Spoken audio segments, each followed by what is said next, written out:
Quickly recapping the latest from today, Governor Northam now says he's not one of the two people in that racist EVMS yearbook photo. Attorney General Mark Herring, North Carolina Governor Roy Cooper, and the NAACP all calling on Governor Northam to resign.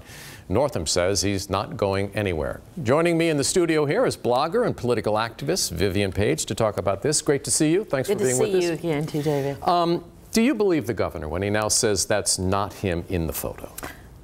I think it's possible it's not him in the photo. I'm not sure that that matters to the conversation about him resigning. What does matter? What matters is when you've lost the trust of the Virginia people, and certainly the changing story is a part of that consideration. He's changed the story 3 or 4 times now. And so had he come out with the initial story, what he came out with in the press conference today, if he had started with that, perhaps it would have been credible. But having first taken credit for saying yes, you know, I'm in the photo, yeah, I'm sorry I did that, and then moving through these various changes, well, it may not be me, I'm not sure if it's me, now I know it's not me, and now I don't even know why that photo's on my page. It's kind of, it actually ruins his credibility. Was the Michael Jackson admission that he put on some blackface for a dance concert years ago enough for him to resign, even if that picture isn't him?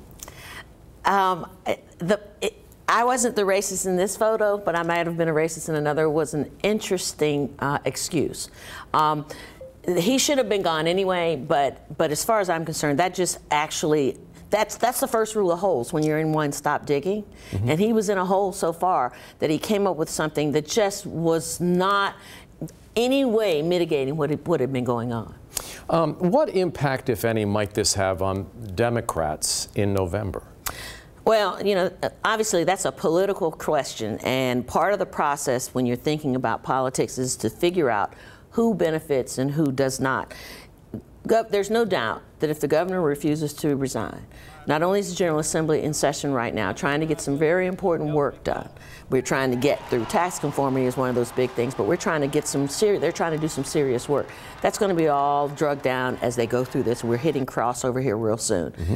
Then as we head into November with all 140 seats of the legislature up for re-election, can you imagine any Democrat standing next to him, considering that every single one of them have said, all of them, all the Senate Democrats, the House Democrats have all said he should resign. So how is he beneficial to Democrats taking control of the legislature in November? Final question, quick answer if you can. How important going forward is the support of Justin Fairfax? Y'all need to leave Justin Fairfax alone. Justin Fairfax is the one person who needs to be quiet in this, and he's done exactly what he needs to do because of the fact that he's the one who's going to be the beneficiary. Look to the others. Look to everybody else. Mark Herring has come out and said, yes, he should resign. I'm waiting on Bobby Scott, Congressman Bobby Scott, and I'm also waiting on our 2 senators to come and say the same thing. Vivian Page, always great to get your perspective. Thank you for having me. You bet.